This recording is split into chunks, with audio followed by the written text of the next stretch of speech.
2, 1.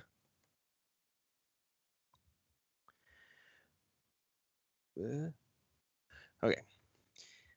Welcome, everybody, to another episode of the PhinManiacs.com podcast. I am your host, Louis Sung, and with me, as always, is my co-host, Chad Ronnebaum, and joining us for the next 20 minutes or so is 790 The Tickets, Greg Likens. Greg, it's nice to have you back on the airwaves again, brother. How's everything? Yeah, good to be on, Louis, Chad, and nice to have some Dolphins on the field for OTAs, and it's a good time of the year as we're getting ready for another season. Yep, it's an exciting time for everybody, especially after last year's playoff berth. The first one in, since it was 2008, 8 years. That's kind of scary to think about, is that it had to take. The Dolphins make the playoffs in 8-year intervals, so hopefully we can break that chain. That's for sure. Although it's going to be a difficult task with the schedule, and but I think it's going to be a lot of fun to see. I think they're headed in the right direction with Adam Gase and Mike Tannenbaum and Chris Greer seemingly all on the same page, and I think it's going to be a fun and fascinating ride through training camp and as the season gets going to see what kind of developments they make, especially on that defensive side of the ball where a lot of improvement needs to occur. Yep, and we're going to talk a lot about that tonight. And there's also going to be some talk about contracts. And, of course, we're going to talk a little bit about what we've seen from OTAs just so far over the course of the first 3 days, what we've seen reported, what we've witnessed on the field from reporters. So we're going to talk about all of that. So first and foremost, I want to get this out of the way. Most of the things that we've seen on Twitter recently are rather interesting in this case of why are we seeing people complaining about contracts? We're starting OTAs and already people are saying that we've overpaid, we've underpaid, we should have gotten this guy, we should have gotten that guy. It's always fun to watch Twitter and see what kind of explosions happen week in and week out. It's always good for topics for shows like this. So let's go ahead and get started with the Jarvis Landry talk.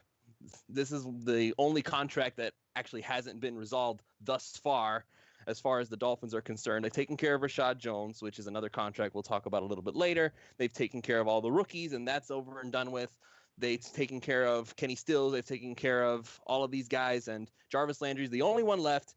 And now the question is coming up, how much is Jarvis Landry worth? Now, the argument that I've been hearing from both sides is that Jarvis is worth more than just his production rate. He's worth it in fire and passion. He's worth it in leadership. He's worth paying with all the intangibles that a lot of players don't seem to show on the field. And then there's the other side of the argument, which I am personally opposed to, is that touchdowns equal production. If you don't have a lot of touchdowns, you're really not that special, and we don't need to really pay you that much, and you are easily replaceable. So I'm going to ask for opinions on this matter. How much is Jarvis Landry worth? How much would you pay him as a GM? And I'm going to go ahead and start with you, Greg, as our guest. Tell me, what would you pay Jarvis Landry overall?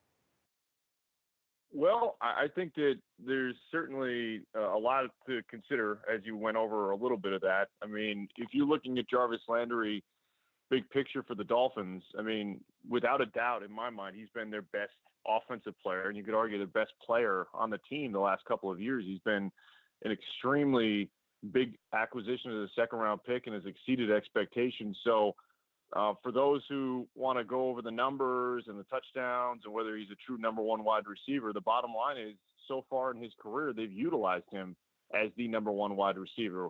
Whether he's more of a slot guy, I mean, we can all argue about that, but he has been their biggest playmaker on the offensive side of the ball. So I think he's tremendously valuable. And I think probably a big part of the reason why this hasn't gotten done and some of those other contracts have is because he and his agent are being strategic about this and are trying to maximize the value and the amount of money that he can get. Now, in terms of an actual number, I mean, you know, we heard some reports earlier this offseason that maybe he was looking for $14 million a year. And at that number, I believe, you know, that puts him up there with the Des Bryant, Demaryius Thomas type players and a couple of others. You know, I personally don't think that they need to pay him that much money. Now, whether he demands that and knowing that the salary cap rises every offseason and that, you know, always drives up the price for whoever becomes available, that seems a bit excessive to me. But at the same time, somewhere in the, you know, $12 million range, I think would probably be fair when you consider what Kenny Stills got. So I'd have to go in that ballpark, but I think it's vitally important that they get this done because, as I said, Landry has been so valuable and important to them in this offense. And Chad? Well, it depends on the different perspectives you're looking at it from. I think there's different metrics to consider when you're considering salary. In Jarvis Landry, I view him absolutely as a slot receiver. I just don't think he's tall enough or fast enough to be an outside receiver. And so he is a slot receiver. But with that being said, I feel easily confident saying he's a top 5 slot receiver in the league. He's exceptional at it. And he does have a lot of intangibles with him. An emotional leader. The guy is a relentless worker, relentless practice habits, and that rubs off on the other players around him. I don't think anybody on the team would question the fact that Jarvis is definitely one of the leaders of the team. Now, I don't think it's so much that it's just Jarvis Landry's side. I do think Jarvis Landry probably wants to be paid in the top 10 range. Now, whether or not it's $14 million or whether it's 12 million or 13 million, that's not a number that matters that much. The number that matters is the guaranteed money. And so I'm sure Jarvis Landry wants paid in the top 10. And if he does want paid in the top 10, Miami's not going to sign him early. And the reason is because you can franchise him and pay him that anyway. And so that's Jarvis's choice to make. I'm sure the team is not going to advance him a top 10 wide receiver because he essentially his contract doesn't end this year if that's the case because they can tag him. And I think that's what Miami's thinking is they're thinking, well, if you want a contract now, Jarvis, you got to think football is a dangerous sport and there's a value per time played. So if you're going to give Jarvis Landry a big contract right now, you have to prorate off the fact that you're giving him a season off his current contract. And you're also, on his side, you're giving him the benefit of having that money now rather than having to risk a severe injury for the upcoming season. So my guess is that Jarvis does want paid like a top 10 receiver, and Miami is just taking the stance. We'll pay you a top 10 receiver, but we're not going to give you the benefit of the time then. So he's going to have to play one more season under his current contract, which one saves Miami salary space and one that keeps the risk on Jarvis Landry's side. And so I think that's what you're going to see happen. Now, if Jarvis Landry doesn't want to take that risk, I'm sure Miami would pay him still a very good contract, but he's probably going to be like in the top 15 instead of the top 10. And so I don't expect the contract to get resolved until next year. And depending on what Jarvis is wanting, I think if he's wanting in the top 10, Miami will probably try to work something out with him because they'll have to pay him as a top 10 receiver next year if they tag him in that range. And so that's kind of what I'm anticipating the way it's going to play out. The good news is Jarvis Landry loves football. He's going to be in camp and he's going to give everything he has because you don't want to get into these players that start skipping training camp and holding out, wanting an earlier contract. And so I don't expect to see that from Jarvis Landry. Now, one other metric I want to say is when you look at people on Twitter, I don't know why people do this, but they look at contracts and they weigh it like they're at a yard sale or that they're buying something on eBay and they're trying to say, is that a good value? And I don't care about value. I don't care if somebody's overpaid. What you care about is how good a football team did you put together for the season. And so if they overpaid for Kenny Stills or they overpaid for Branch, they're under the salary cap and those guys are here because last year you saw the other side of the coin where people were complaining, oh, they're being too cheap. They're letting Olivier Vernon walk and they're letting Lamar Miller walk. And that's the trade-off you have. It's like, do you want the players here or do you don't? And when you're paying players that are in their primes, if you're in your mid-20s and you physically have the likelihood of playing out your contract, that you have to pay those guys premiums. And everything I read on like Kenny Stills is that he took a lesser contract to stay in Miami. And so I don't understand the thought to say you overpaid him. Well, they didn't overpay the market, if that's true. And again, Kenny Stills is here. Those players are here playing again. And so I kind of look at that and say, well, does the team that has the best value on their contracts, are those the teams that are winning games and are those the teams that have the best games on the field? Because at the end of the day, everybody keeps their jobs when you win. And the best chance to having you win is to put the best team on the field. And so I think in terms of a metric, I look at how good a job does Mike Tannenbaum do at fielding the best possible team talent-wise that he can. And I thought he did a pretty good job by retaining the guys he did because I didn't see anybody out there that you could give me a strong argument that was a lot better that he could have signed. Yeah, that's a good point. Now, Greg, I liked what Chad brought up about looking at the free agent market and the market as a yard sale and an eBay thing kind of a thing. What do you feel about that mentality that people seem to bring to the table when they look at things? In terms of the value they're placing on people? Yeah. Yeah, I mean, I guess, it's the open market, right? And so I think everybody gets all worked up about the numbers. I think what a lot of people fail to recognize is that, we see this now in the NFL and the NBA specifically, where we have the salary cap, is that cap keeps rising because of the television contracts and all the money that the leagues are making. So every year, the numbers keep going up in terms of what the players are making in their annual salaries as well as the guaranteed. So that's where I think if you're going to, look at some of the numbers and people who don't pay attention as closely sometimes can overreact and say, oh, I can't believe so-and-so got this much money when, just a couple of years ago, you paid another player who was comparable or maybe a little bit better less. So certainly you see that overreaction, but it's all based on the market, right? It's kind of basic business. So in that case, we see Antonio Brown, if we're talking wide receivers, he broke the bank as rightfully he should. I mean, it was his time to hit the open market. The salary cap rises and he gets, on average of $17 million and a bunch of guarantees. And so I think that bringing it back to Jarvis Landry, that's what he's looking at. And whether we can agree or disagree on how good Jarvis is compared to some of his contemporaries, Landry and his agent are going to try to get the best deal they can. And on the other side, Mike Tannenbaum and Chris Greer are going to try to look at the entire roster, determine the value, and move on from there. Yeah, I agree with both of you guys on the whole idea of the market. Jarvis, first of all, with Jarvis, he's worth whatever. As long as he's not going to be making like something $15 million a year and like you brought up, Greg, the Antonio Brown type of money, breaking the bank type of thing. Like, I don't, as much as I love Jarvis, he's not Antonio Brown, and I don't think he'll ever be Antonio Brown.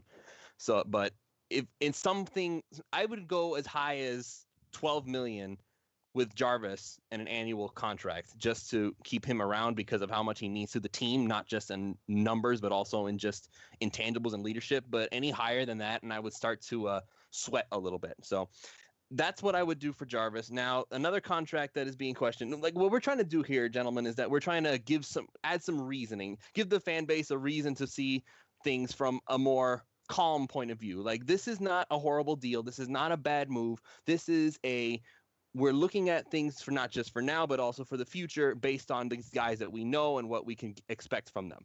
Another contract that's being questioned is the Rashad Jones contract, who after he had already been the highest paid safety and still would have been apparently before he signed the extension. Now people are saying that now you brought in Rashad for another 5 years and gave him another big pay bump. Now he's even more the highest paid safety, and he's going to be well into his 30s by the time the contract starts to wear off. So people are saying that was an overpaid contract. Now, I personally don't think so because I know what Rashad can do. But what do you guys feel about the deal and what Rashad's value is to the Dolphins? Is he worth as much money as they paid him? Yeah, I mean, I don't mind the deal, and I don't have the details of it in front of me, but typically, like we know with Ryan Tannehill's contract and a bunch of these NFL contracts, I mean, Chad brought up before, the guaranteed money is the most important thing. So Rashad gets the guarantees that he wanted, and it wasn't as much as the Chiefs paid Eric Berry. That kind of set the bar for this offseason at the safety position.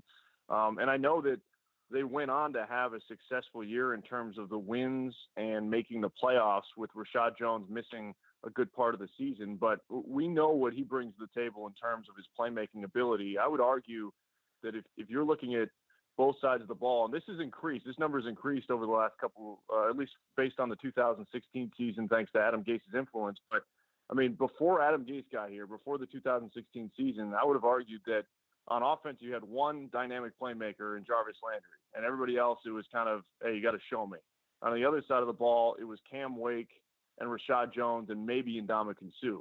And so with that being said, Jones has paid his dues. He's put in his time. He's proven it year after year. You hope the injury bug doesn't hit him or anybody else. But, I'm sure they've structured this contract where when it gets into his early 30s, they're going to be able to get out of it. I mean, that's the way all these contracts are structured. So I didn't have a problem with it. I mean, I would have had an issue if they paid him more than Eric Berry had gotten, but they didn't. It was his time to hit the market, and I think Rashad Jones, rightfully so, was rewarded for the playmaking and the hard work he's put in. Right. I should add some clarification just before we let Chad bump in. Rashad is now the highest paid strong safety. Eric Berry and Tyrann Matthews actually make more than him, but they're both classified as free safety. So technically, Rashad is only the highest paid strong safety. So let's just get that there. 5 years, $60 million contract. He's the highest paid strong safety. Now, Chad, you were going to offer a rebuttal? No, I mean, I think if you're looking at it strictly from the business side, Rashad Jones' deal is a little more questionable because they didn't have to pay him this year. They would have had him as a free agent, though, next year. And so I think this was a move to get him locked up because you kind of got to pick your battles. And so with Rashad Jones, he again is, in my mind, he's clearly a top 10 safety. And if he is, they're facing going into next year with Jarvis Landry and Rashad Jones both, and you can only tag one of them. And either one of those players will probably get paid by another team as a top 10 player at their position. And so I think there had been some discussions behind closed doors that we probably, as not being part of the management structure of the team are aware of, because Rashad did hold out a year ago, and they obviously had a meeting with him. He ended his holdout, and he came in and played hard. And so I think there was probably at least a handshake oral agreement that, you know what, if you play this year for us, Rashad, we'll get you taken care of next year. And I think that was somewhat part of this deal that, Rashad did play. He didn't really hold out last year, and so they got the deal done with him this year. I don't get too hepped up with players going into their 30s. Now, if he were going to be into his mid to later 30s, then that starts to get highly questionable if he can make it. But unless your name is Cameron Wake. Well, yeah, I don't count him as human, but for most, with all the sports science going into it, I mean, these players are starting, the way they take care of their bodies.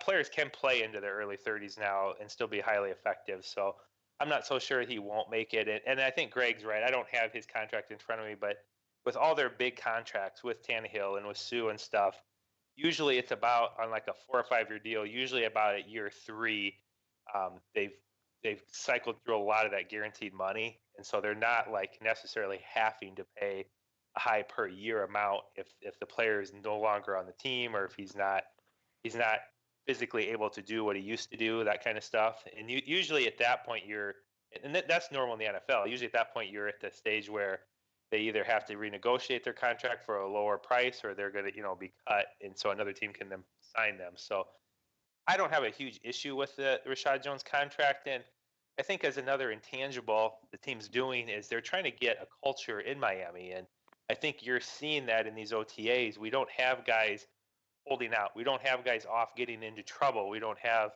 outspoken guys in the locker room. Everybody seems very, very focused and very, very businesslike right now. They're in there really focused on getting ready for the season. And I think signing your own players back and taking care of your own players does set that precedent, that it helps those guys believe in Adam Gase. They believe in the Dolphins, and it makes it a more attractive location for free agents. And so I think there is some other level thinking to getting these guys taken care of that were already on the team and have put the time and effort into the team. All right. Yeah. So now that we've cleared the air on the whole contract thing, I just wanted that out of the way before we got into the real meat of the show. Greg, you got a little more time to hang with us, brother? Yeah, I've got a few more minutes. All right, so let's go ahead and start talking some OTAs. All right, now we're getting to real actual football happening. So we're hearing a lot of reports on Devontae Parker, and he's got a new attitude on life and football in general. We're hearing a lot about what Ryan Tannehill's knee looks like, and supposedly everybody loves what they're seeing, except for one certain reporter who I shall not name, but everybody knows. And then there's also I also saw some concerns about maybe Isaac Asiata's pass blocking capabilities. But again, this isn't even in training camp. They're not even hitting each other yet. So I'm not going to worry about that just yet. So far, a lot of things are happening that are good. I'm hearing good things about Xavier Howard. I'm hearing good things about Tony Lippett. I'm hearing good things about Cordray Tankersley. So the secondary seems to be doing pretty darn well. And apparently a lot of people are liking what they're seeing from TJ McDonald. He's a very talented individual. He's going to be out for 8 games, but I digress. There seems to be a lot of good things happening, and that's always something nice to hear. You don't hear a lot of bad things. You don't hear a lot of negative things or concerns on the field.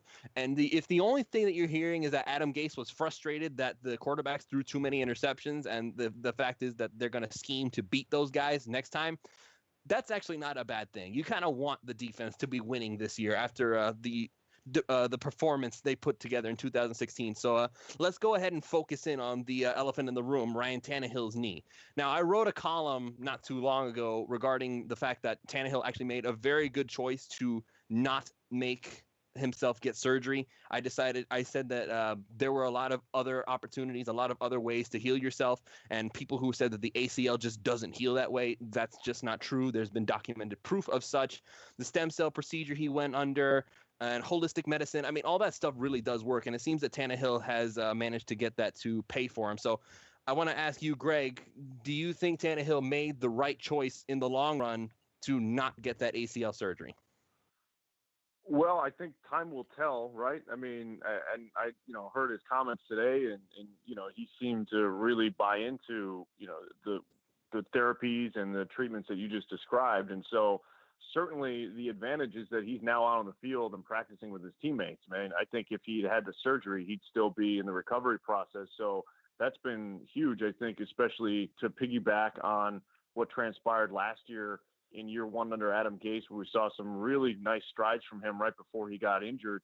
So that part's great, but I still wonder, just with any injury, but especially a knee injury, the first time he gets hit in a game, how's it going to react? And, none of us can know that, and we can only speculate. So time will tell on that part of it. But, I think it's the bigger point here is that right now he's not really missing the time. So I think that that's been really positive. And as compared to, I know one of the, Armando Salguero wrote earlier this week that JHI is the most important player for this offense, but I would respectfully disagree with that. I mean, quarterback Ryan Tannehill is clearly the most important part of this offense. And you can say all you want about Matt Moore still getting in the playoffs the end of last year. I'm not buying that. You need Tannehill to make the progression that they're expecting. They're paying him very well. Adam Gase, I thought, did a nice job with him in year 1. So I hope the knee holds up, and hopefully we look back at this and say this was the best decision that he possibly could have made, and he doesn't have any other major issues moving forward. But I think this is going to be the biggest storyline we look at moving into 2017 is how he responds back from this and whether he can pick up where he left off pre-injury.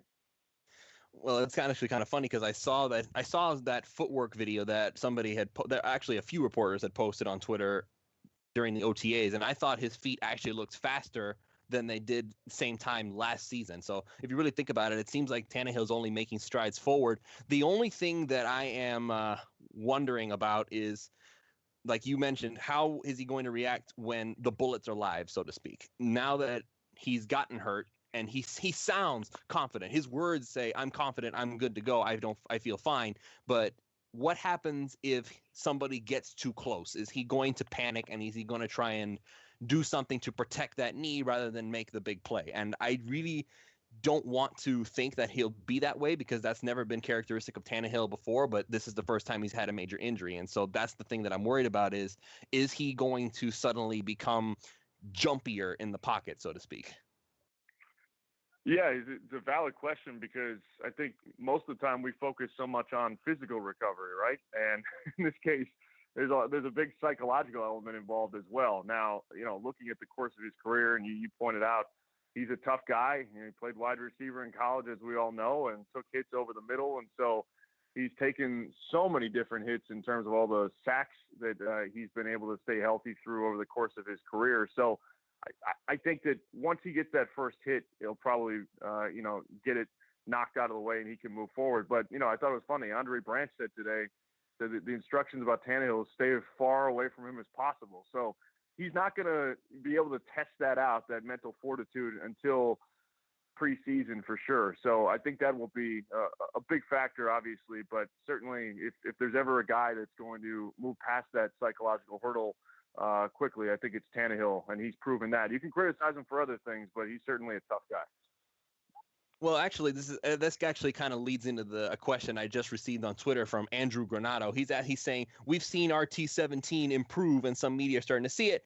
Is he a consensus good upcoming QB in the league, or can we finally say that? Is there really how much left is there to criticize about Tannehill before we can finally say, okay, he's a good quarterback? Well, I don't know about what you guys think, but I would like to see him, get through. I know it's not fair in the sense that he can't control the injury, but get through a full season playing at a, above average to very good level, right? I'm not expecting him to be excellent, and I don't have the expectations that he's going to be a top 5, even top 10 quarterback. But if he can move into that maybe the top 12 area, and with what Adam Gase is doing on the offense and hopefully an improved defense, then I think the most important thing will be, are they winning games? Is he efficient, cutting down the turnovers? Then I think we can firmly say it. It's amazing to think he's been in the league for so many years at this point. We still have some question marks about that, but I think it's fair. And I think if we're being fair, Adam Gase in year 1 with Tannehill, they made some really nice progress. And I don't know about you guys, I just felt really bad. Not just about the injury, but the timing of it, that I thought he was just coming into his own, looked really comfortable and confident with what they're doing offensively. So that's what I'm going to be looking for is, can he pick up where he left off there, put the injury aside, and then build on that positive momentum we saw from year 1 with him and Gase working together. So you're looking for consistency. The one thing that he seems to have been missing more than anything else, this idea of I'm really good one game and then suddenly I just kind of crash and burn. That's what you're trying to avoid this year. Yeah, exactly. Consistency. And then the other thing that, we're hearing good things about, and Tannehill, he's always been a hard worker. He's a good guy. He's a very good person at heart. But the thing that I've been critical of him in the past is that, from a leadership standpoint, he doesn't have that fiery personality. And I think that's something he's had to work on. And you look at Adam Gase, for as nice of a guy that he is, he relates well to people. Like, he's willing to tell you how he feels. And if there's something going on, he's going to communicate it to you, good or bad. And so I hope that rubs off on Tannehill, because they need a guy at that position to be a leader and to rally the troops and really take control of the offense. And so I think with that, if he can build that mentality and that mindset as he's moving forward, then that consistency will come. The confidence between him and his teammates, I think, is improving. And so all of that together, yeah, I would agree, because he's shown those flashes of brilliance, as you're alluding to, but we need to make sure that we see it week in and week out. And again, I'm not looking for him to put up like monster numbers necessarily in the grand scheme of things, but if he can be consistent and lead this team to wins, I mean, that's how we're ultimately going to judge. Yeah, and actually, before we let you go, because I know you got to head out of here, I'm actually going to bring up one more point that's similar to what you just said.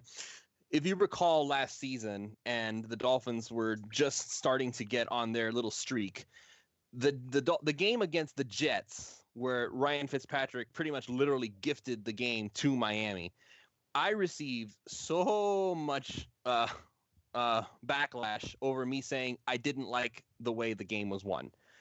Because you watched the game, Greg. It was not a pretty picture. It was just the game was decided by which team screwed up the least. And to me, that's not really indicative of a good football team. That was just, you got lucky. That's at least in my opinion. Now, when they started rolling and they started looking like a good team, then I was willing to buy in. But I was getting a lot of trouble for not saying that, oh, I was really happy for the win, but because it just didn't look good. To you, what are you looking more for from the team as a whole? Like, I know wins are important, but if you had your choice, would you rather have an ugly win and get you the W, or would you have a pretty loss, so to speak, where the team did well and they just didn't come out on top in the end and say this is good news for the future that you can do it? Oh man, Louis, you take the win every day of the week. I mean, there's no style points in the NFL.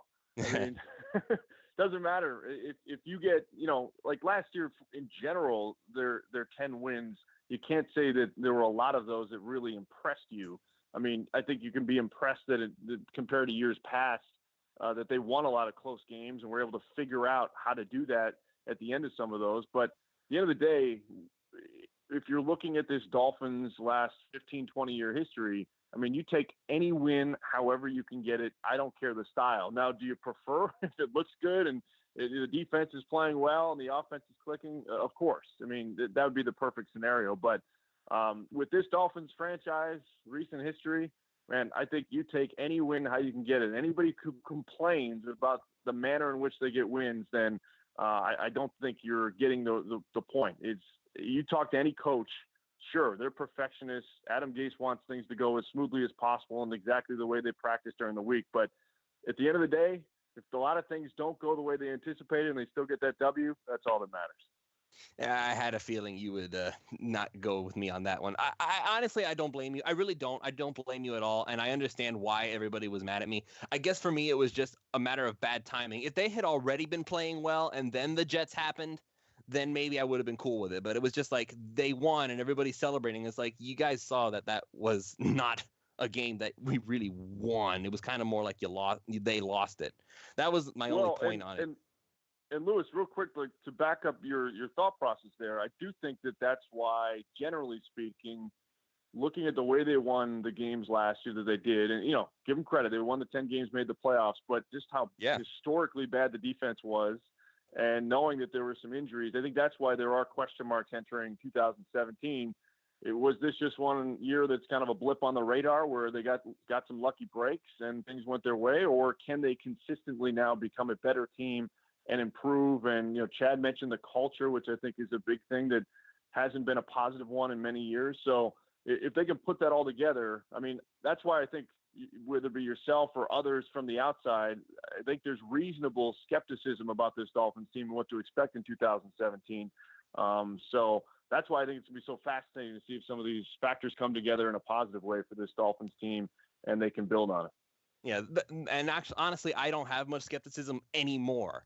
The key word is anymore. Now I don't. Now I believe they can do it. But at the time on that Jets game, when Fitzpatrick had to throw that last interception for the game to be won for the Dolphins, that was the only part of it that I needed more proof before I was willing to say, okay, I'll give it to them. Because they pulled it together coming near the end, like with Jay Ajayi running over people like a locomotive, and all of these other things happening. And yes, the defense was bad, but the offense was clicking. That was when I was willing to believe, okay, this is a changed Dolphins team. It was just that one game that I just couldn't give it to them. I couldn't find it in me to give it to them. Maybe I'm wrong, maybe I am, but I will say though, Lewis, I mean, first of all, in the NFL these days with the salary cap era, it's difficult to be a dominating football team. I know you see the Patriots do it, but the majority of teams in the NFL don't just dominate a game week in and week out. It's not like Alabama in college football where they're such a better football team that they win a lot of games easily. Every game in the NFL is so close so often.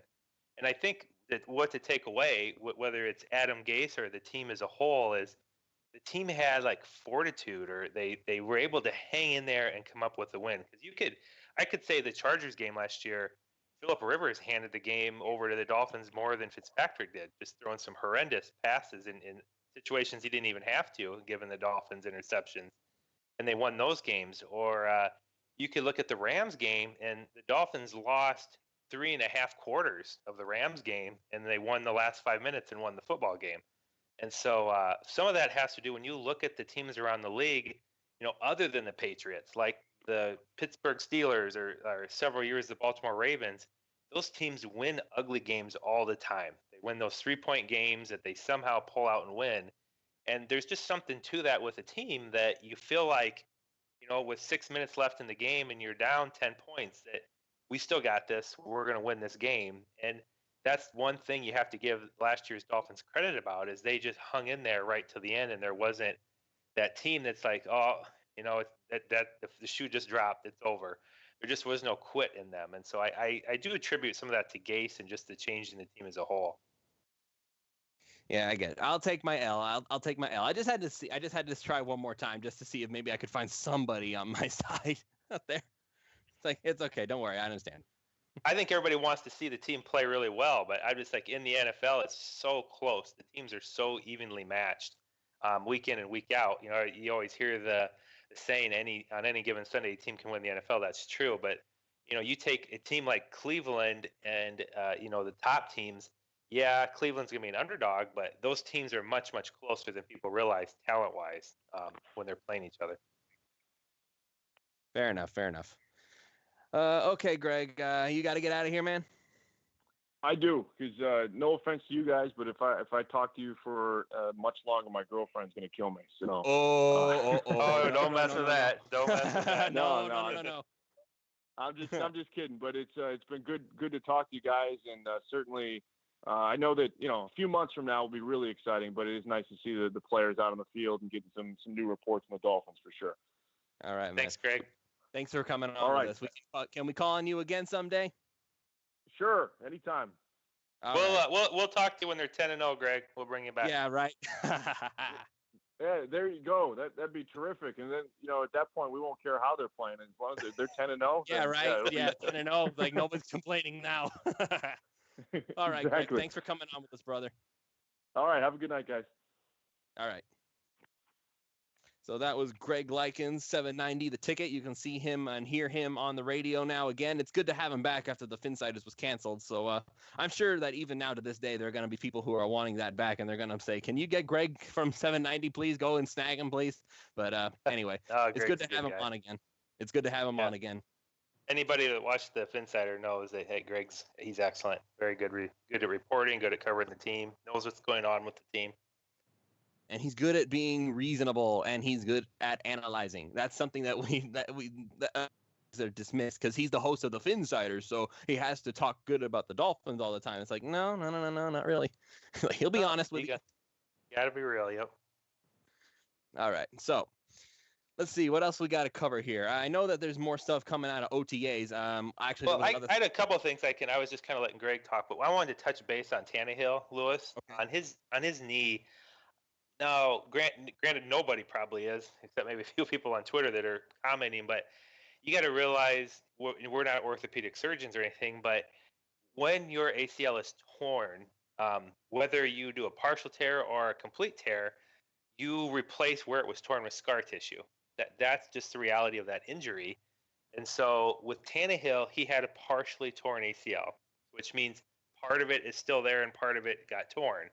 So what he did is he left the part in place that wasn't torn, and to replace the part where it was torn will then return in scar tissue.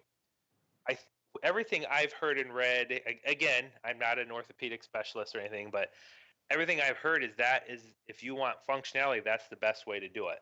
So if you go in and have surgery, they are going to completely reattach it, and I don't think that it's going to put him in any better position. And so I haven't really been seeing the logic in saying, well, should he had surgery or should he not have surgery? And I don't think that surgery changes anything on the outlook. So I guess where I'm leading it there is he does have an increased risk of tearing it now. And anybody that's had an ACL injury and has had it repaired, you have a higher risk of tearing it again. That's the reality of it.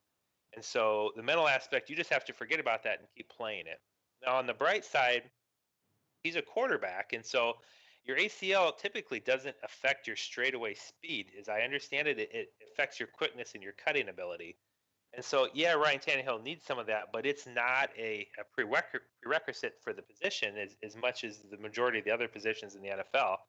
And so I don't foresee it affecting Tannehill that much. I think they'll put a brace on, which you saw in the OTAs, and that's partially psychological as well as protective, but that way you feel like it's protected more, so you're less likely to hurt it. But anybody who watched the Dolphins with Dan Marino, he may have been the slowest quarterback ever.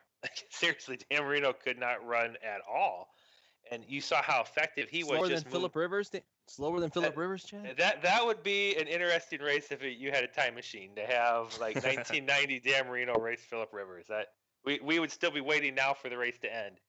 But my point being is, I think if you're Adam Gase and you're Ryan Tannehill, you probably just don't maybe call as many of him, pulling the ball down and running option plays like they were doing the last few years with him. You might be a little more cautious in putting him out in the open field where he's got to cut. But Ryan Tannehill doesn't have to make a ton of cuts in what he's doing. Now, psychologically, is he going to feel like he needs to get the ball out a little quicker if there's people in his face? That's possible, but I'm not too worried about it. And I'm also, again, highlighting that I don't know that surgery would have made him any less likely to get hurt again.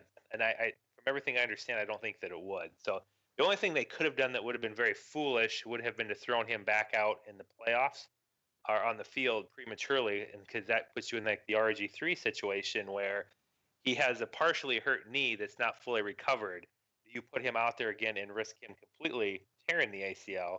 Could you imagine, Chad? Could you imagine, Chad, if that had been Tannehill out there when Lawrence Timmons clobbered Matt Moore?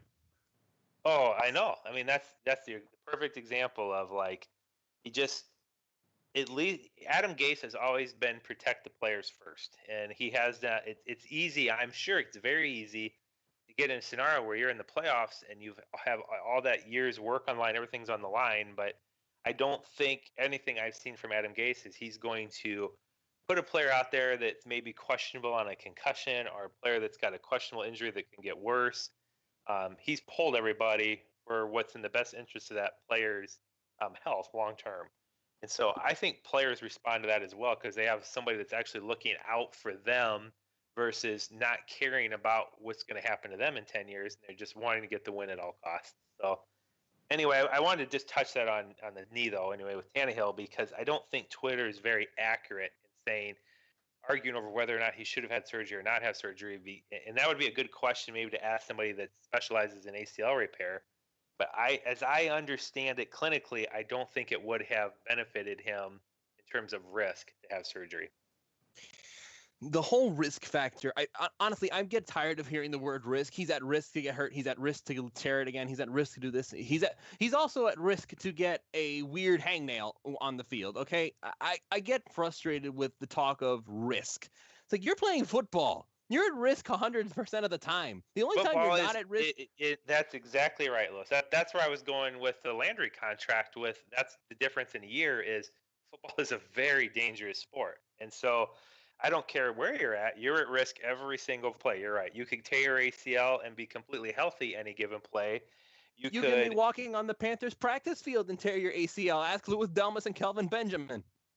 Teddy Bridgewater. He wasn't playing in a game, and his career is possibly over just off a freak injury. And so, again, yeah, you can't – psychologically, I think you got to realize that any given play, my career is going to end. That's the sport I'm playing. But if you want to succeed, you just got to forget about that, and you just got to go and do what you can do. And everything I've heard, I haven't seen a lot of film, but everything I've heard from the players and from Adam Gase is that Tannehill's looking just fine. He's got a brace on his knee. I did listen to his press conference, and he just mentioned that he was feeling like he was pretty well back into late January, and so I think he's in pretty good shape. He did say he doesn't like wearing the knee brace, but he's also had worn one in college, and he feels this one's a lot more functional. So I don't know if they'll have him wear it into the season, but obviously he'll wear it through the preseason. But I think you'll just probably see them be very careful. Obviously, they don't want, as Branch alluded to, they don't want Cameron Wake and Ndamukong Suh pile driving Ryan Tannehill right now because he's just too viable. And the quarterback position has just so drastically become a have or have not with how the NFL works. It's the differential to be successful or lose. And, I mean, you just look at this year. Look at what the Bears gave up to get a guy who can maybe be a franchise quarterback. And so they gave up a ton after they already paid Glennon, and that's just to get the number one rookie prospect. So you look at Tannehill, and that's what a lot of people are always worried about.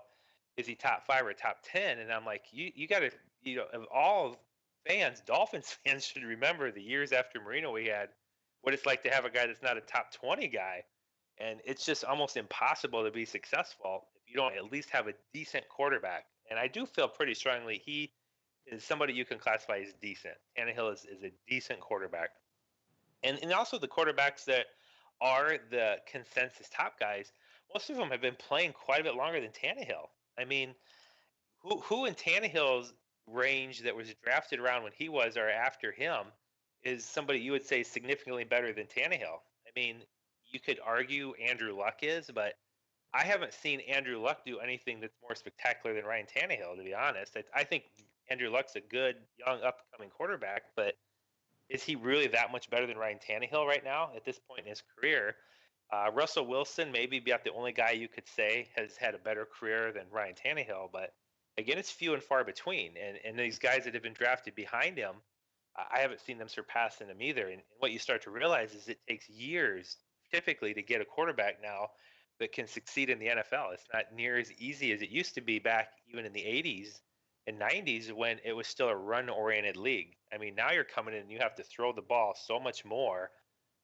It's a hard league to get your quarterbacks in. And so I think everything Miami's doing makes sense. They're getting him on long-term deals and they're trying to be safe with him because it's taken years to get Ryan Tannehill where he's at. The only thing that I would really say at this point is that just solely based on the knee issue. Look, I've always been big into alternative ways of healing, right?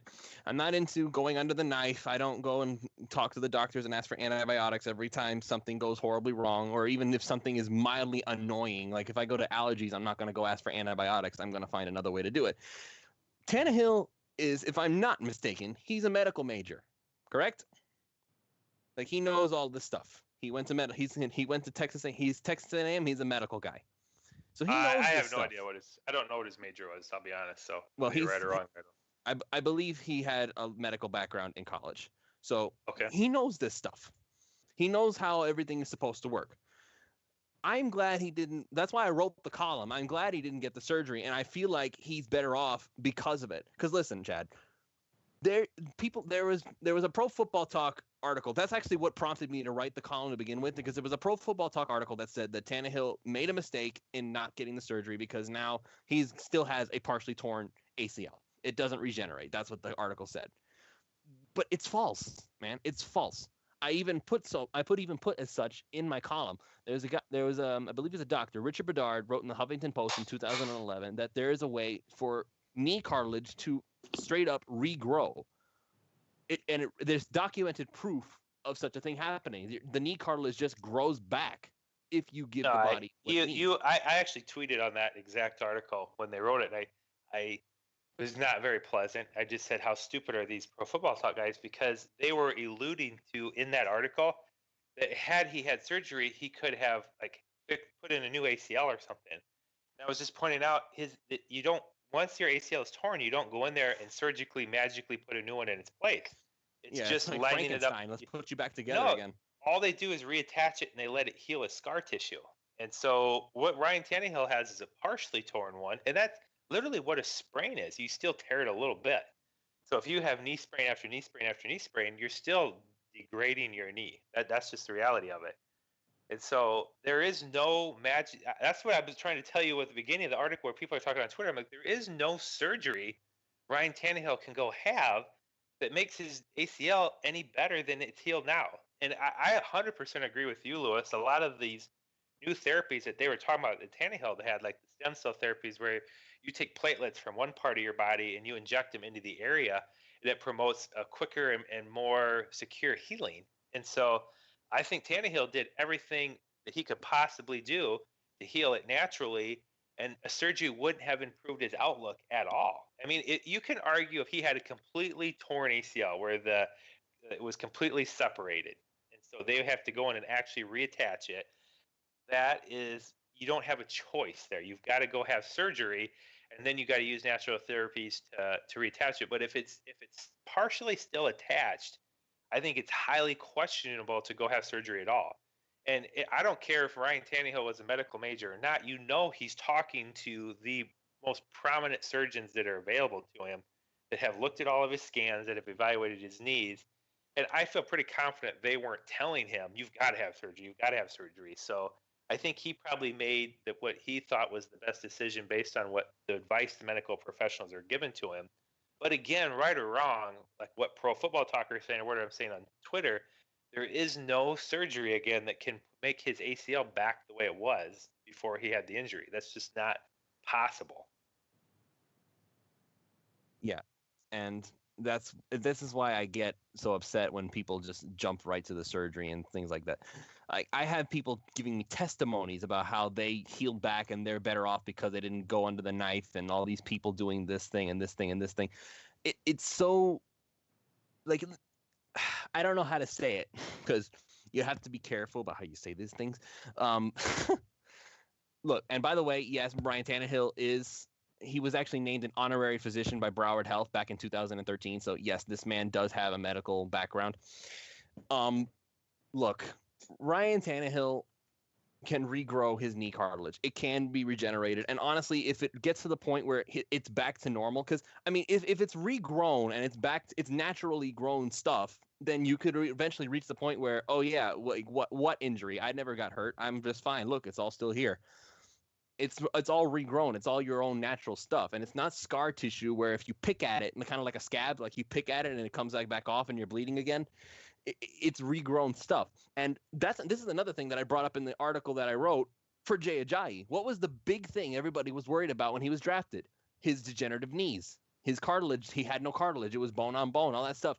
He can regrow his cartilage. There is a way to do it. There's documented proof of such. So, well, I think you're in sports medicine. Like I said, every year that goes by, you have medical technology advancing. But I think with Tannehill, I think it's a fair statement to say he's at a higher risk. I can't say that if a 330-pound D tackle again slams into his knee low and pushes him forward, he absolutely could tear his ACL again. But that's just part of playing football. You can have the same exact injury if you don't. That's not, yeah. But I don't think it's for Ryan Tannehill. I think as a running back, it's much, much more difficult because as a running back, you got to continually be able to make hard, aggressive cuts to be successful at your position. And as a quarterback, Ryan Tannehill can be probably just as effective, and he doesn't have to make a whole bunch of these hard cuts on his knee anyway. And so I just think put the brace on it, go out there and play, and you can't be worried about that tackle that's going to hit your knee low because that's the same concern for every healthy quarterback in the league. Everybody's freaking out about it, but Tom Brady had that injury. The last year the Dolphins won the AFC East with the Wildcat, Tom Brady had his ACL torn, and so he seems to be okay. You know what I mean? He still seems to be dominating the NFL okay, and so I don't think Tannehill's injury was as severe as his. And so again, at the quarterback position, I think there's just way too much to do. Almost like 2 or 3 years ago, all anybody could talk about is Ryan Tannehill can't throw the deep ball. And now you look at it today and you find out he actually can throw the deep ball pretty well, actually. It's just people get all hyped up about a story all the time at the quarterback position. So honestly, the real injury issue in Miami right now is not Ryan Tannehill. It's Mike Pouncy. That's the real question is Mike Pouncy going to physically be able to play NFL football? And I don't think even the Dolphins know that yet. They're trying everything they can do to get him back, but having a hip problem and being a center, now that's a huge problem. A partially torn ACL at the quarterback doesn't really scare me that much. So I think the media hype on it's way too high right now on Ryan Tannehill. Yeah, and actually, we should probably talk a little bit about Pouncy since we're on the discussion. For the record, I am personally feeling like it was a good move to keep Pouncy around. I'm not looking forward to the day he moves on because of how good he is when he is healthy. And just once again, I feel like his lack of availability is being slightly overblown, Chad. I really do, because the past season was the only year in which he missed more than 4 games. He was always playing. He wasn't always playing at full strength, but he was always playing. He was on the football field. And that's what people use to categorize whether or not are you healthy. The question is, did you play in the game? They're not actually looking at your performance. Did you play in the game? And Pouncy, for the first time in his career last year, missed more than 4 games. Players miss games all the time. They just do. How many times did Brandon Albert miss games over the course of his Dolphins tenure, but nobody gave him a hard time because, I don't know, I really don't. He missed a lot of games, but nobody was saying, oh, he can't stay healthy. Well, I guess I should say not as many people were saying that he can't stay healthy because Albert, more often than not, was on the football field. And the same goes for a lot of guys. I believe Juwan James missed some games at right tackle. Who's saying about him being healthy? Let's see. Who else can we bring up in this discussion? Let's see. Honestly, there's a whole bunch of players. I can't name them all. No, right now, I mean that's fair. I will, and I made this statement last year, Lewis. I'm just not sure what the real condition of Mike Pouncey's hip is. And yeah, he only missed 4 games, but he had that was well. He missed more than 4. Injury. He missed more than 4 this season. I'm saying that he didn't miss more than 4 up until this year. Right, but he had a severe injury to that hip, and that's the year they brought him back and they had him at guard instead of center, and then he returned back to center. And you're absolutely right. When he's healthy, he's obviously one of the best centers in the league, and you saw that on display last year when he played. They were suddenly able to just run the football, and when he didn't play, they suddenly weren't able to run the football. And so I definitely don't disagree with the decision. Well, let's keep him around and see how he does.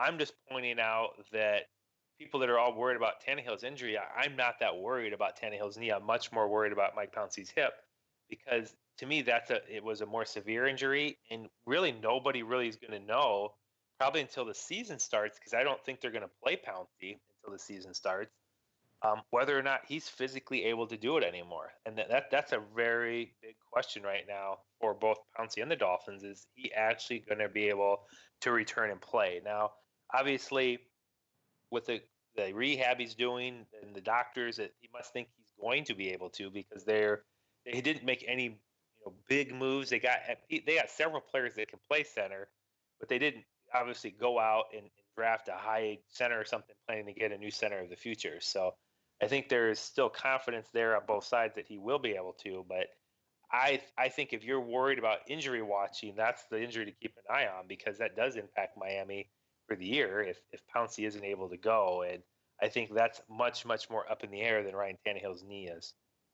That's true. And I also want to bring up, just for the record, before anybody was saying about no crutches in sight today, I kind of want to get my kudos on this one, because it's like, I don't get this very often. I don't get to like break something. Okay, so anyway, I had mentioned not on Twitter a few days ago at Finn's Weekend that Mike Pouncey had walked in just fine there were no crutches in sight. He was doing just fine. He shook his hands. He shook hands. He mingled with everybody. He was hanging out, having a good time. There were no crutches in sight. And then, of course, today it was later confirmed that, again, no crutches. He wasn't participating in practice, but we kind of had a feeling he wouldn't, because Adam Gase is like, he made the joke he's pretty much going to wrap him in bubble wrap to make sure he was ready for the season. And I'm fine with that. I don't think Pouncey needs practice. He knows what he's doing at center. I don't care what he does in the offseason, as long as he's healing up and getting ready for when it actually counts. But Pouncey's not wearing crutches. He's not holding crutches anymore. He's not needing them to walk. So you got to take it like baby steps. Like, now Pouncey can walk. Okay, good. Now let's get him on the treadmill. Let's get him running a little bit. Let's see if he can shake those hips. Make him do a hula hoop, for God's sakes, if we really need to. Just make sure that he's ready to go for the regular season. I don't care what he does preseason. I don't care what he does training camp. I don't care what he does in OTAs. Just make sure he's ready for when the bullets are live. And they are. I even read already in the OTAs he's there, and they he's there. He's just not practicing. And he's not going to. I mean, if you're going to watch Pouncey practice, you're going to be disappointed, because I don't think they're going to have him do much live football until much later in the training camp. And for the exact reasons you just touched on, he's no rookie. He knows what he's doing. He's been on this team. He knows the offense. He knows Ryan Tannehill. I see no reason to insert Mike Pouncey into getting punished earlier than you need to, because you want him as absolutely healthy as possible for this season. So I think it all makes sense. So it's just going to be interesting to see. It's one thing to be able to walk around. It's another thing to be squatted at the center position and have a 330-pound defensive tackle firing into you. So we'll just have to see how it works out. I'm hopeful. I mean, I'm trying to be glass half full that he's going to be able to play long term still on that hip. But I'm just wondering, like, he's had 2 injuries now on that hip. If one more injury of that hip occurs again, or are we starting to get into that realm where Mike Pouncey has to think about, maybe I'm at the end here. My hips just isn't what it needs to be able to play in the NFL. So I hope that's not the case, but that's much, much more in my mindset right now of concern on the injury front. If that's what happens, Chad, then we better hope that Anthony Steen is better than we thought he was, and it's just the reason he fell off last year was because of injuries, or we better hope that Isaac Asiata can be shifted inside, or that the Dolphins are going to have to wind up using a high pick on a center next year. And I kind of don't think that that's what they're wanting to do, especially since even now there are still holes that are going to need to be filled. We have a lot of stop gaps in a lot of places. Oh, no, you don't want to, but they have several centers. So I'm not convinced that Steve but not Pouncey caliber. Not Pouncey caliber. Oh, no, guys. I mean, I don't know that you can go draft a Pouncey caliber guy next year. They're not easy to get. But I think that I'm not convinced that Steen is the backup center. I know he can play it, but so can Riddick, and so can Larson, and so can Asiata. And so I think that's going to be a battle in training camp is center. And so that's a very, very valuable capability because probably one of those guys isn't going to maybe make the cut. And so, like, if Steen is going up against Riddick, and they got to decide which one of these guys are we going to keep, well, which one's better at center? Because with Pouncy's hip, you want to know who your backup center is. And so that's going to be a very interesting battle to watch in training camp. So we'll have to watch it with when you're watching the preseason games, look at who's starting at center.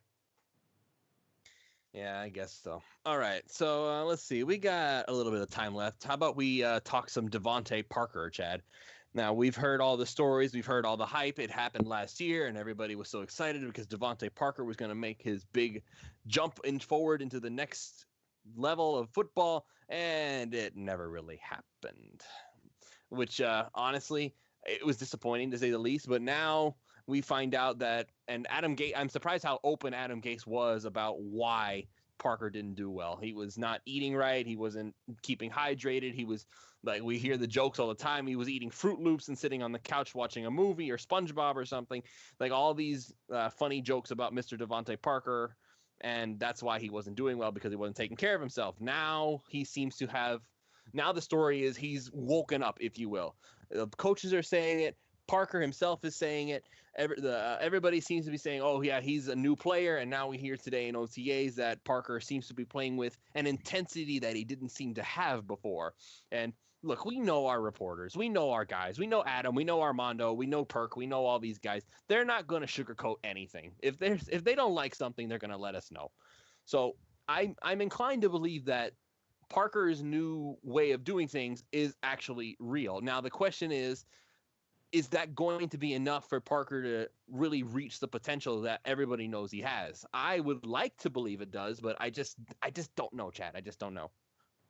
Well, here's what I got for you. I've only seen pictures. I haven't seen him practice. I have seen pictures.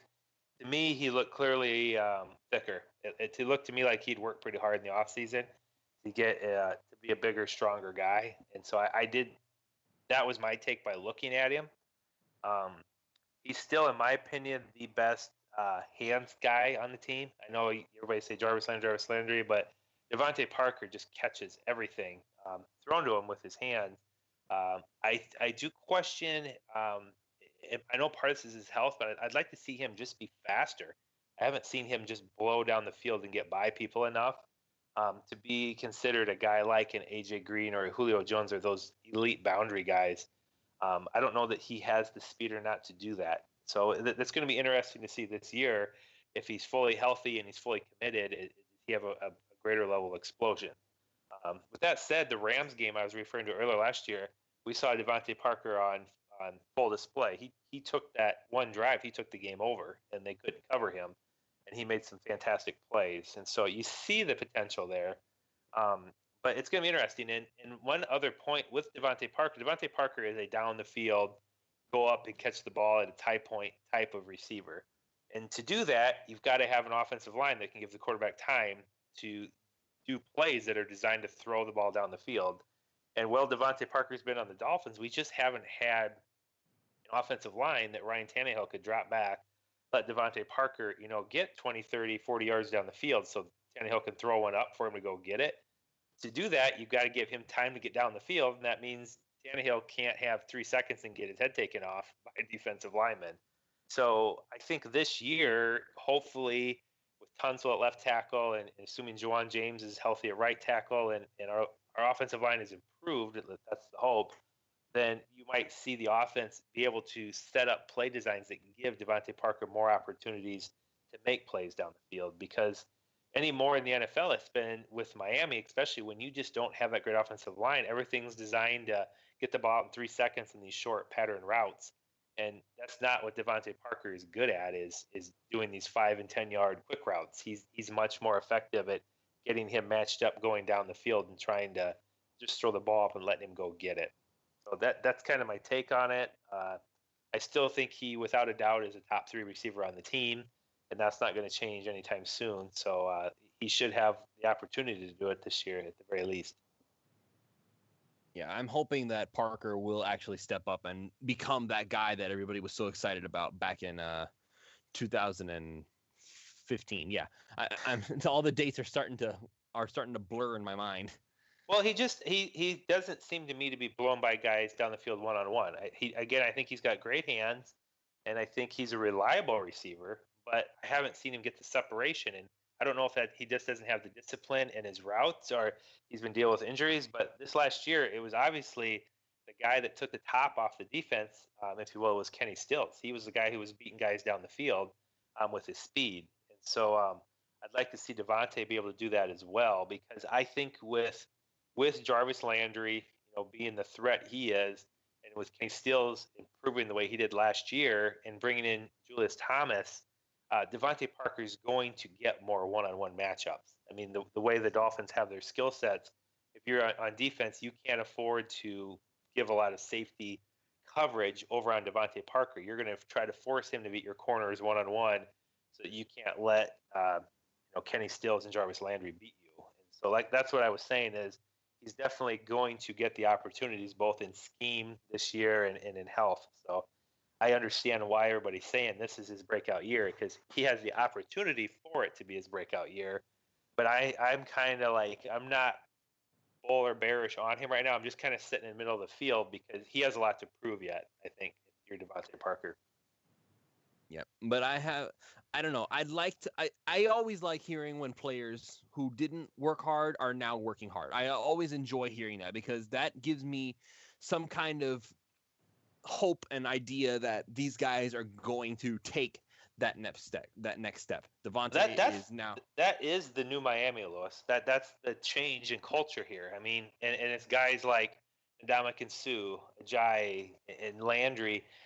I don't think these guys accept players in that locker room or in that culture anymore that don't show up and bust their ass. And so I think part of the reason Devontae Parker is that's what everybody's doing. That's what Miami's all about now. You don't see Miami making headlines right now for the wrong reasons. You don't see people holding out. You don't see people getting in trouble. People are showing up because it's become a very competitive environment. And I attribute a lot of it to Gase. But here was something I loved in OTAs is this last OTA practice. Kenny Stills had, or not, sorry, who's the Lippett? Tony Lippett. Tony Lippett had a pick six in the practice. And one of the reporters asked Gase about, hey, what were your thoughts on that pick six by Tony Lippett? And he kind of got this smile on his face, and he's like, for a second I was happy for Tony, and then I realized he jumped the route, and so all I can say is the next OTA we're going to scheme him a little bit, and there was like some competitive edge there from Adam Gase because he's the guy running the offense, designing the plays. He didn't like that his own defender jumped in there, picked six the route, and ran it back. And so he's already thinking about, we're going to light Tony Lippett up, in the next OTA because he jumped the route. And so that's just, again, the culture that Gase has instilled there is so much competitive edge on everything right now, so that if you're a player, I don't see how you cannot afford right now and what's going on in there to be busting your butt in the offseason to be in great shape, because some of these guys like Landry and Suh and these guys, they'll just eat your lunch in practice because they're coming in fantastic shape. And if you're not, you're going to kind of get kicked around the team. And let's not forget that there's a lot of competition right now at wide receiver, and the guys who don't pull up and actually get these things done, I'm telling you what, Gase is not going to let them stick around. Like he doesn't care that Leonte Carroo was a third-round pick. He doesn't care that Jakeem Grant has all the speed and explosiveness of an atom bomb. He has all of these. He has this idea that the best players win. I don't care about your status. I don't care how long you were in the league. I don't care what your salary is. You either be the best or you're out. So I expect Parker to step up and be good, but Parker had better prove himself because he's got guys who are back there waiting for him. And one of those guys is actually an undrafted free agent, Rashawn Scott. He's catching the eye of a lot of people again, and I'm not surprised by that, honestly. The fact that Scott was actually able to beat out Carroo last season tells me that Scott is overall a more – I I'm hesitant to say it like this, but this is starting to come in my mind now. I'm honestly starting to feel like Scott is a more talented player than Carew is, because how often can you flash more, prove more, play better, do better than another player before we can say, okay, you are the better player? We like to look at draft status with these situations. We like to say, oh, well, this guy was drafted in the 3rd round, so obviously he's better than the guy who's undrafted. That doesn't always turn out to be the case. It just doesn't. And Scott is proving that, hey, look at me. I can beat out all your draft picks. So everybody needs to watch out, because there's a lot of players out there to prove I can be better than the guy you think he was better than me. No, you're absolutely right, and that was a big change you saw with Adam Gase, and you saw it immediately when he put Jay Ajayi, in his place immediately last year, because Ajayi was pouting about him bringing in Arian Foster, and he just left him home, and that was Adam Gase. Obviously, Ajayi was the number 2 back at the very least at that time, and so there was a risk by not bringing him to the game. Like, if Arian Foster gets hurt in the first play of the game, Ajayi's not even there addressed. And so that was him saying, I don't care, this is my team. And you saw him bench Byron Maxwell last year, who, their top paid corner. And last year, he just benched him. And you saw him push that with Juwan James. And that is the mentality. Adam Gase cares jack about what round you were drafted in, about what salary you are. He's going to play who's succeeding the most on the field. And if you are struggling on the field, if you're getting beat, you don't stay long. That's why Billy Turner and Dallas Thomas were gone last year, because he put them in the game. They failed in the game. They're gone. And so that's the NFL, is if you don't succeed, you get fired, whether you're a coach or a player. And I think some teams get caught up into the fact, like, well, it's my number 1 pick, or we're paying this guy a bundle of money. And so they just lose when the guy's not what they expected. And so I do appreciate that Adam Gase pulls that trigger. And yeah, if you're watching the team this year and you're interested in the preseason games, watch the wide receivers, because there is a dogfight for that 4th and 5th spot. And you've got, Cruz in that mix, Jakeem Grant's in that mix, Scott's in that mix, and then his name is slipping my mind, but the guy they drafted this year, Isaiah Ford.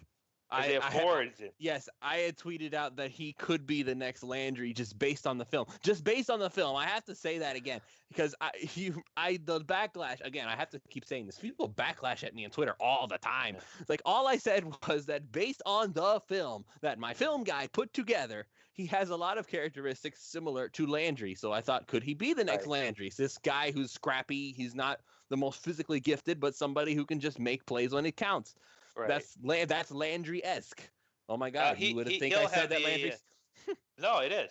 He'll have the advantage that they could probably put him on to the practice squad, but still, again, that's the competition really for about 1 wide receiver spot. Maybe 2, but you're looking at the 4th and 5th, because I seriously don't see anybody beating out Stills, Landry, or Parker for the top 3.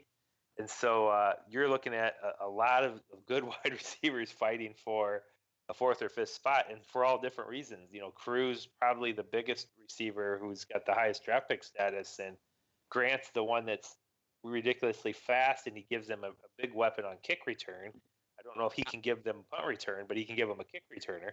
I still want to see him be Darren Sproles type. I'm still waiting for that. I was begging for it last year, but I mean, you have to believe he was either having trouble with the offense, or they just didn't trust him to not fumble it or something, because he did have ball security trouble. But I was thinking there's got to be a way we can get the ball in Jakeem Grant's hands 4 or 5 times a game on offense, whether you hand it off to him or you do a quick pass to him. Because when you watch him on the field, he's just faster than everybody.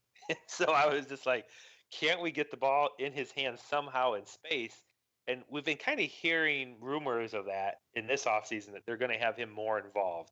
And yeah, so Clyde Christensen said so, but it's like it's one thing to say it and then one thing to do it. It is. So we'll have to see.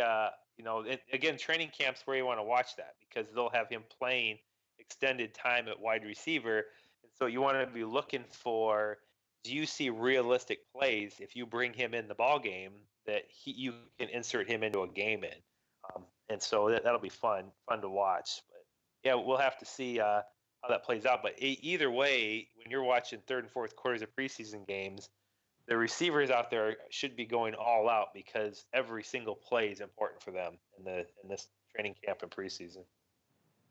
Yeah, now they're talking up another wide receiver that was an undrafted guy, Drew Morgan, who apparently did some things in OTAs today. I'm like, oh my God, another wide receiver? It's like we have like 10 guys who are worthy of that 4th and 5th spot. At least they're being hyped up as such.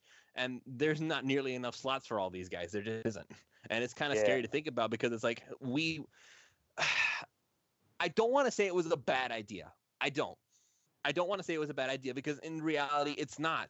But with all the places they signed so many guys to be wide receivers that they missed out on opportunities to bring in guys who are in more needy positions. Like, did we really need like 13 wide receivers to gun it out for the 4th and 5th spot on the roster? Did we need this many guys to be on the practice squad at wide receiver? Are we expecting injuries this year or something?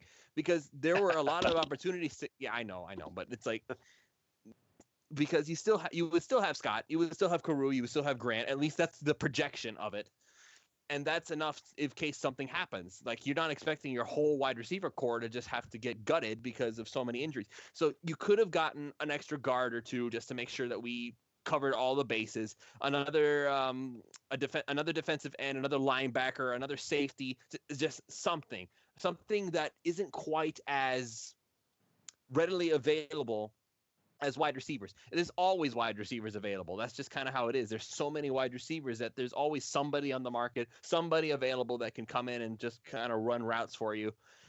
Guards, knowing that the Dolphins' issues, I feel like they could have spent more of those undrafted slots on offensive linemen, because the only thing they did to really address it was they drafted Asiata, which I am excited for. I realize he's not built for pass blocking. He's another Billy Turner type. Hopefully he's better than that, but he's a run blocker. He's not there to protect Tannehill. He's there to make a hole for Jay Ajayi to run through.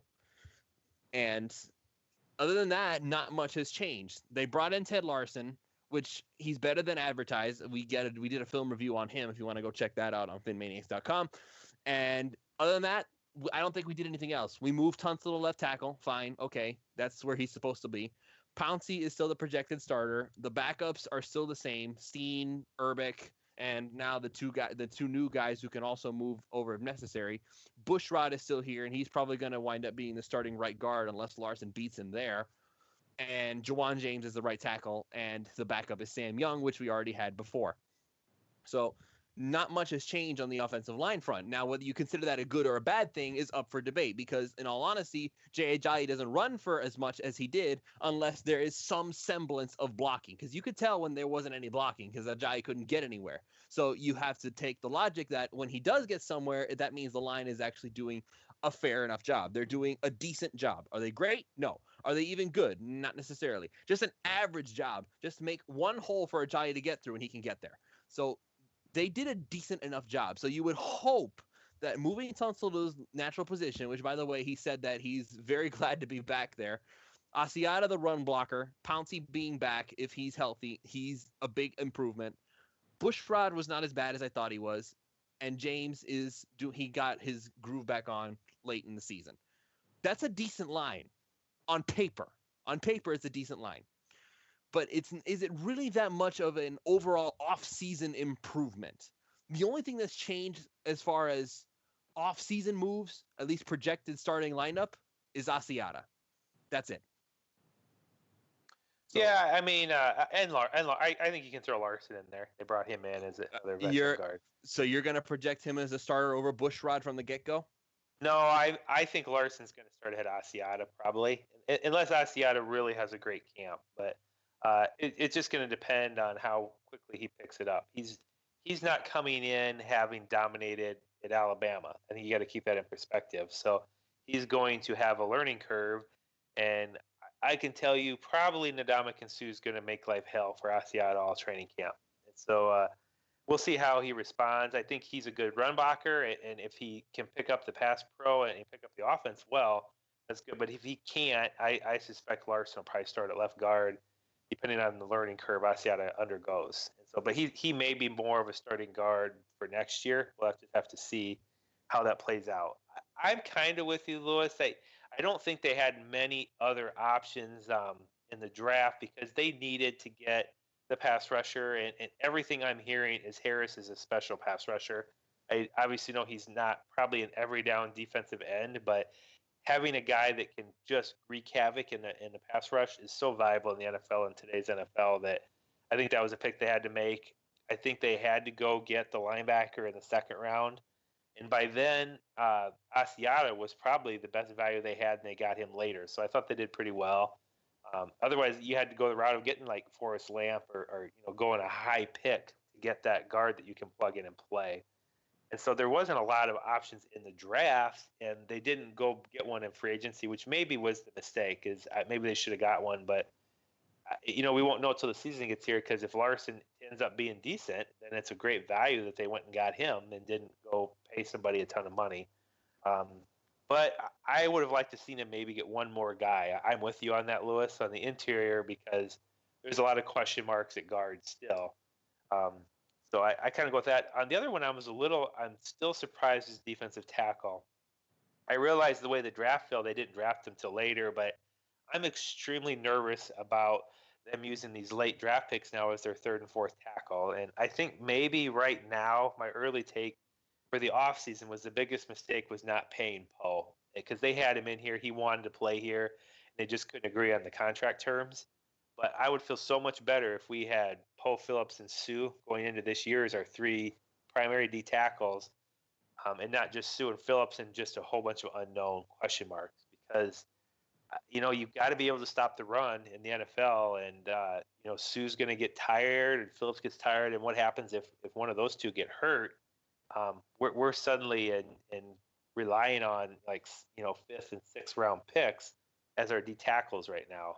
So that's the one and maybe they still will. I've been looking for them to maybe sign a veteran defensive tackle, or maybe they have some targeted they think are going to get cut off other teams, but we're dangerously thin there right now. So those are the two positions I agree with you that I'm like, why are we bringing all these receivers in? Why aren't we bringing in some more D tackles and some more guards? But maybe they're just not there. Like the talent level that they need to get them guys are just not there. We should have spent the money maybe in the free agent market for it. Well, we'll just have to we'll see. We'll have to see about that. I see somebody in the live chat, Stav Dog, saying, "How about that slant he took to the house?" I am assuming that is referring to Devontae Parker. Again, Devontae Parker has shown that he has all the talent in the world. It's kind of similar to the Ryan Tannehill argument. He hasn't shown the consistency that we need out of somebody who is a first round draft pick. We expected superstar Devontae Parker out of Louisville who can go up and catch any ball that comes his way. We haven't quite gotten that yet. We want it. We haven't gotten it yet, but he has the potential to do it. He just needs to actually do it. That's what we're working on now. I agree 100%, Liz. And that, to clarify that slant, that was some pretty horrific tackling for that to happen. Buffalo game, I believe.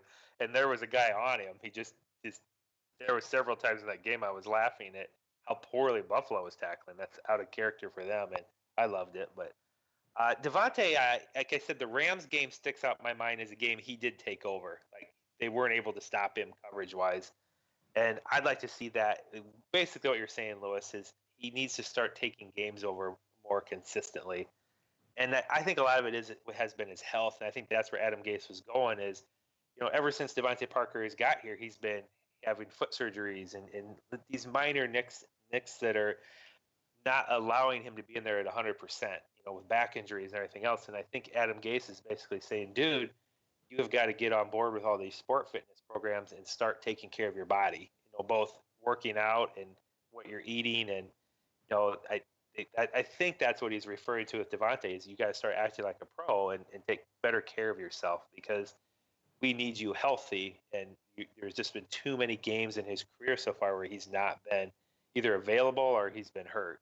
And so hopefully he'll get past that. That's just, probably more so than ever. It's bad luck because Devontae Parker has not had any serious injuries. It's just been all these little, things that have held him back for one reason or another. So, all those things can be preventable. If you're getting tight hammies, are you actually hydrating effectively? Are you stretching effectively? And, If you don't do those things and your hamstrings tighten up, well, then again, you're of no use to the team because you have a bad hammy, and so you can't go out and be 100%. But when he is, like I said, he is the guy that can go up and get the football, and they're going to need him to be a guy that's very, very dangerous to leave outside one-on-one. And I suspect in defensively early on in the year, the teams are going to challenge Miami by trying to cover Devontae Parker one-on-one, because there's no way they're going to let Jarvis Landry get 15 catches and control the game in the middle of the field. They're going to bring their safety up, and you're going to have to blow the top off the defense. And I suspect they're going to respect Kenny Stills more this year because he had several guys he burned last year down the field. And so Devontae Parker is really the key for them to start scoring more points and making defenses have to take more and more risks covering one-on-one all over the place. Yeah. Well, I think we're going to go ahead and call it a night. We've been going for an hour and a half or so, and we had a lot of fun talking.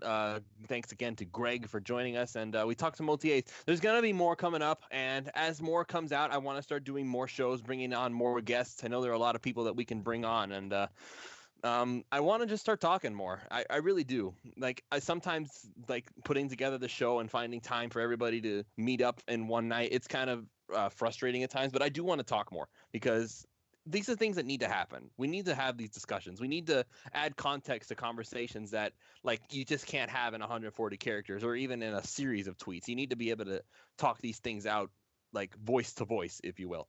So I want to do more shows, and if any of you will have something that you guys want us to talk about in the future, you got to let us know. Use the hashtag PhinManiacs Live, or you can call in future shows 954-376-5704.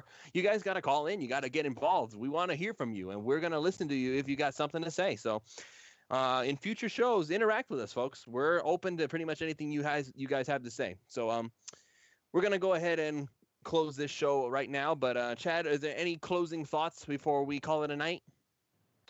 No, I think just keep an eye on the OTAs. They're going to have another series of those coming out, and just kind of see who's doing the highlights. So right now, I keep an eye on the receivers and D-backs. Those are I think what you get the most out of OTAs is who can beat coverages one-on-one and who can cover one-on-one, because there is going to be a tight battle at corner. Tony Lippett versus Byron Maxwell, more than likely. Maybe Tankersley will get in that mix, but that number 2 corner spot is up for grabs, and so the OTAs already, the competition's starting a little bit at that position, so keep an eye on that.